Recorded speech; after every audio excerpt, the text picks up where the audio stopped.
When the wizard orphaned me, I thought I'd take bloody revenge. Instead, I just cry. A lot.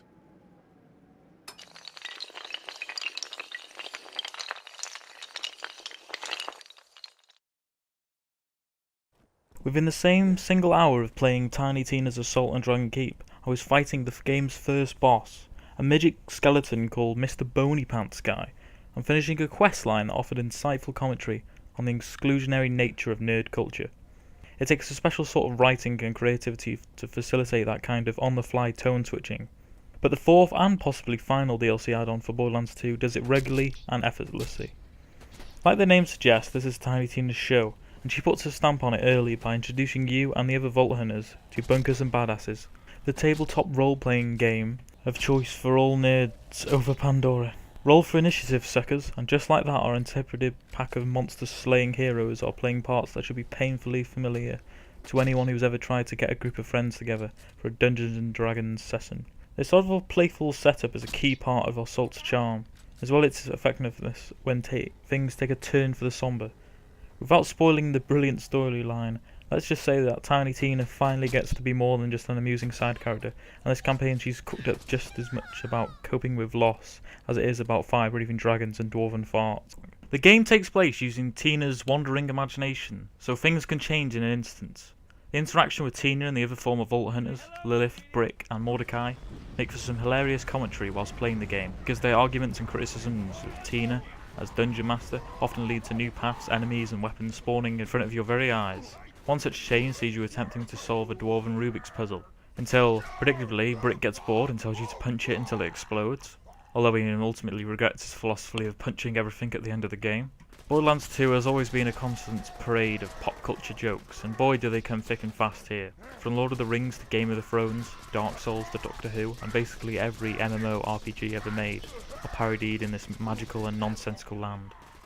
It's a lot more than just nerd pandering and name dropping though. This is some of lead writer Anthony Birch's best stuff, definitely walking a thin line between adoration and loving criticism of fantasy fandom. That's a great sword that swings both ways though, as folks familiar with the source material get a constant stream of terrific winks and nods, while those not so well versed will be likely left scratching their heads.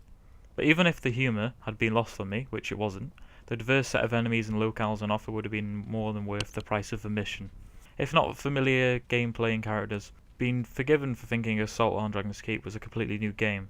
Orcish berserkers level up over the course of a battle, with tribal war cries and eternal skeletons rise again and again, unless you pull the glowing sword from the backs after downing them. Even then a necromancer could just raise them to fight on his behalf as he proceeds to throw everything but the magical kitchen sink at you. You could be gazing at a beautiful rainbow that arches over a verdant green valley until Tina exerts her narrative omnipotence as Dungeon Master, transforming it into a lifeless plateau of butts and dead people. From towers that spiral near endlessly into the clouds to the provincial charm of Flame Rock Refuge, all the art is brand new and its visual diversity is remarkable.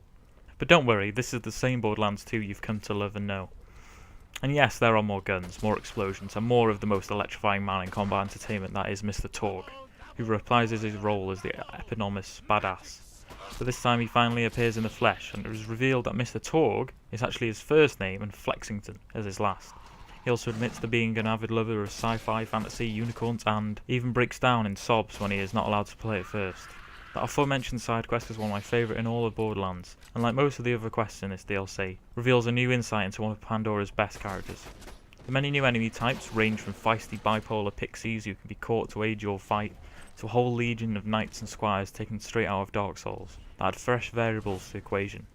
But you'll still be able to solve it by familiar means. In terms of gear, Assault's only real addition is a sweet one. Highly unique grenade mods that behave like popular D&D magic spells, essentially transforming your stock indicator into a recharging mana bar. You can't quite spam them though to plough through encounters, but you definitely can and should use them liberally, as they are equal parts effective and amusing. Sure, their humour is dependent upon the context of the DLC, but the utility is unquestionably universal.